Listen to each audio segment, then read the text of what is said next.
محبوب کو تمام عطاؤں کی بارش کر دی اور پھر کتنا عطا کر کے محبوب نے ساری مخلوق میں لوٹا دیا۔ اختتام میں ایک بات مجھے یاد آ رہی ہے، آپ کے ذوق کے لیے سنا دیتا ہوں تو لے کر جائیں گے اس بات کو۔ حضرت ساریہ بنت زینب رضی اللہ عنہ صحابی تھے، ایسے نماز سے ہوں گے۔ میں نے کہا نا کہ آج کی رات اپنی زندگی میں تبدیلی ان جائیداد محلات میں ساتھ نہیں جانا، حضور کی محبت میں جانا، قبر میں بھی اور آخرت میں بھی، دنیا کی محبت میں ساتھ نہیں جانا، ان کے قدموں سے لپٹ کر جائیں، اس لیے آئے بیٹھے ہیں، ان کے قدموں سے لپٹ کے جائیں اور یہ عہد کر کے جائیں۔ اور فضل تو ہو ہی رہا ہے ان پر، بغیر فضل کے نہیں، فضل تو ہو ہی رہا ہے۔ اس فضل میں اس سے اس کا فضل ہی مانگو، اپنے محبوب کی غلامی مانگو، غلامی میں ہی بقا ہے، ان کے نام پر مر مٹنے پر ہی بقا ہے۔ ساریہ بنت زینب ان کے بھتیجے تھے اسید بن قیاس ادری، یہ صحابی تھے کافر، مسلمان بھی نہیں تھے۔ ساریہ بنت زینب پہلے مسلمان ہو چکے تھے اور یہ نعت لکھتے تھے حضور کی بارگاہ میں، نعت لکھتے تھے اور نعت پڑھتے تھے سرکار کی بارگاہ میں، غلامی کرتے تھے حضور کی، نعت بھی لکھتے اور نعت بھی پڑھتے حضور کی بارگاہ میں۔ اور ان کے جو بھتیجے تھے اسید بن قیاس ادوی سخت مجرم تھے، مجرم سخت مجرم، گناہ کبیرہ کرتے تھے، زنا کرتے تھے، زدقوب کرتے تھے، قتل کرتے تھے اور نہ جانے کیا کیا، شراب پیتے تھے، اتنے گناہ کرتے تھے۔ جو حضرت ساریہ بنت زینب کے بھتیجے انہوں نے کہا اللہ پاک نے کہ محبوب صلی اللہ تعالیٰ علیہ وسلم کی موجودگی میں مدینہ منورہ میں آقا کی موجودگی میں ان پر نافذ ہو گئی کہ ان کو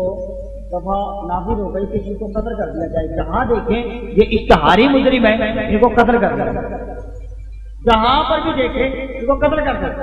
آقا علیہ الصلوۃ والسلام کی موجودگی میں حضور کی بارگاہ کے اندر یہ قانون نافذ ہو گیا اور حضور نے اس قانون کو نافذ کر دیا حضور کی موجودگی میں۔ اب دمشق میں تھے، انہوں نے کہا چاہتا ہے کہ بھائی جو ناز کرتے تھے بھتیجے، اب تیرے بچنے کی صورت کوئی نہیں ہے، اب تیرے بچنے کی صورت کوئی نہیں ہے، تم پر دفع ہو گئے، جیسے ہی مدینہ پاک داخل ہوں گے جس نے دیکھنا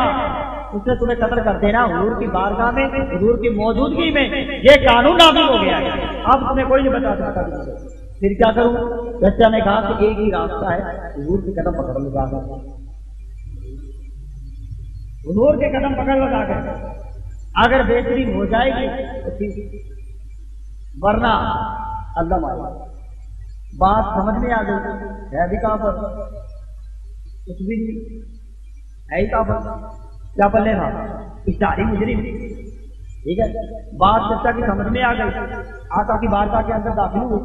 حضور کی بارگاہ میں پہنچے اور کسی طریقے سے حضور کی بارگاہ میں جا پہنچے، حضور کے آمنے سامنے ہوئے۔ آقا علیہ السلام نے پہلے اسلام میں کہ رحمت للعالمین سب کے لیے، اب دفعہ تو نافذ ہے ان کے اوپر، مگر حضور کی بارگاہ میں پہنچے،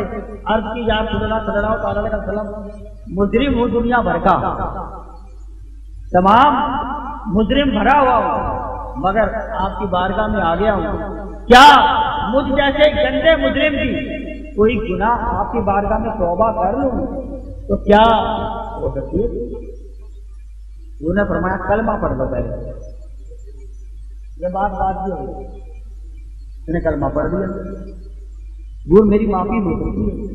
حضور نے فرمایا ہو سکتی ہے۔ اس کی بارگاہ سے کوئی خالی گیا، قرآن کی کتنی آیتوں سے میں نے آپ کو بتایا، کتنی حدیثوں سے بتایا،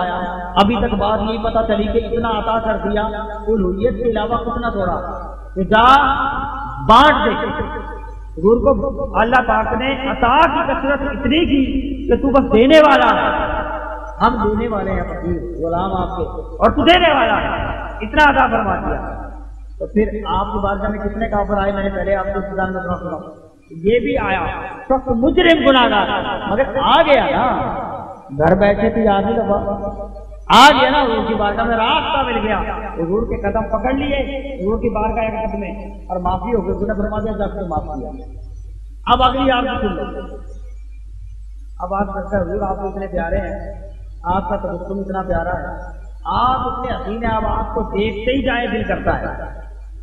اب دنیا کی تمام حسن آپ پر قربان ہے، آپ کو دیکھتے ہی جائے، اب ایک دل چاہتا ہے ایک نعت لکھ کر لایا میں پڑھ دوں، ایک نعت لکھ کر لایا ہوں،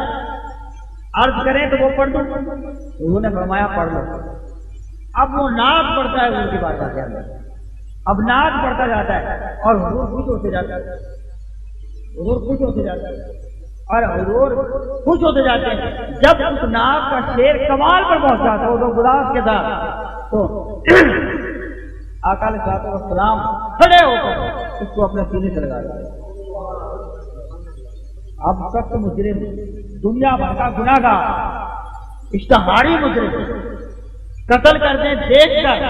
یہ قانون نافذ ہے اور ہے بھی کافر، اور آقا علیہ الصلوۃ والسلام کی بارگاہ میں آ کر نعت سنا رہا ہے اور حضور خوش ہو کر اس کو سینے سے لگا رہے ہیں۔ اور اب حضور کا سینہ لگانا تھا اور ہوا یہ کہ اب وہ سینہ ایسا بنا، اس کا سینہ مدینہ بن گیا، جدھر جاتا کسی اندھیرے میں جاتا آقا کے نور سے وہ اندھیرے روشن ہو جاتے، وہ اندھیرے روشن ہو جاتے، وہ اندھیرے روشن ہو جاتے۔ کہتے ہیں خالی جانے کا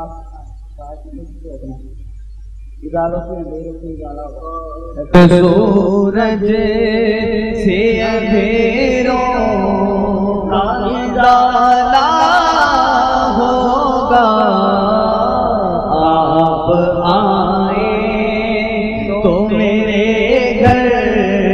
میں اجالا ہوگا،